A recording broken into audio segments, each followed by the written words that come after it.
age.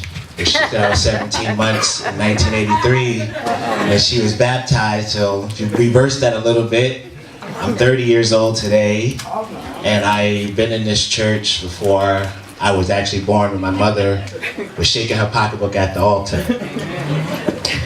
So Apostle Page has been my pastor, he's been my mentor, he's been my counselor, he's been my advisor, and he's been a friend.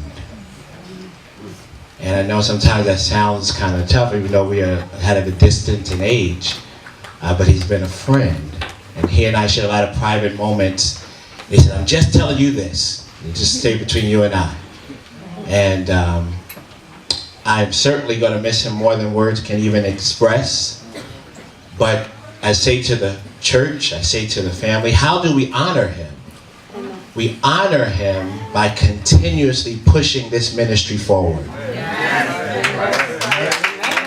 Because besides his family, this church was everything to him. Many times I would leave him here. I said, you don't want me to take you home, Pastor? No, I'm going to stay a little while longer. He would spend nights in here praying for people. There was nothing for him and I to grab hands. Let's just pray for the church. Let's just pray for the church. He would call out the names of the members. So we want to honor this man of God continuously. Let's join together as a family and push this ministry to where the vision that Apostle Page had for it. Because he's done his job. He has laid the foundation. And it's now our time to push it forward. And I'll just say this and I'll sit down. You know, this is the first week of my life, my entire life, when Apostle Page has not been around. When I graduated high school, he was there. When I graduated college, he was there. When it was time, I said, Apostle Page, I feel like the Lord is telling me to get married. He looked at me.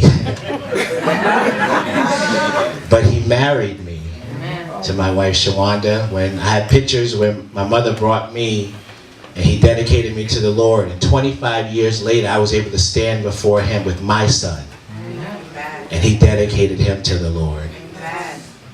And just this past May, earlier this year, he and I sat in the office. And I said, Apostle Page, I believe the Lord's given me an opportunity to own a store. And he sat there, he smiled, and then he cried. It was just him and I in the office. He said, go for it. And in this past May, he stood with me in front of my store. We held the ribbon together. And we cut the ribbon of what God gave to me.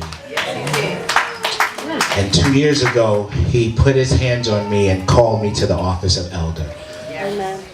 I'm celebrating his